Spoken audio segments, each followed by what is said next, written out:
AIMIM ने Vijayapura municipal corporation के इंतखाबात में 4 वार्डों में से 2 में कामयाबी हासिल करके अपना खाता खोला। म्यूनिसिपल कॉरपोरेशन के इंतखाबात 28 अक्टूबर को हुए थे और आज नताइज का ऐलान किया गया। हुक्मरान बीजेपी 17 वार्ड जीतकर वाहिद सबसे बड़ी पार्टी बनकर उभरी।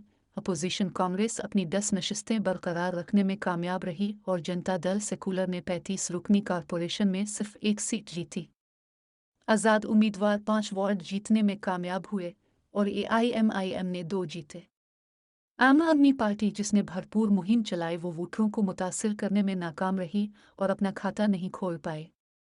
अक्सरियत के लिए जादुई तादाद 18 है और बीजेपी के पास सिर्फ एक सीट की कमी है और इसे इक़्तिदार में आने के लिए आज़ाद उम्मीदवारों की हिमायत हासिल होने का इम्कान है। ओवैसी, जिन्होंने गुज़िश्ता हफ्ते AIMIM के उम्मीदवारों की मुहिम के लिए विजयपुरा का दौरा किया था, अक़लियती वोटों को अपनी पार्टी के हक़ में करने में कामयाब रहे। AIMIM की उम्मीदवार सोफिया अब्दुर्रहमान विट और रिजवाना कैसर हुसैन इनामदार ने बिलतरतीब वार्ड नंबर 25 और 28 से कामयाबी हासिल की। पार्टी कारकुनों ने शहर में जुलूस निकालकर फतह का जश्न मनाया।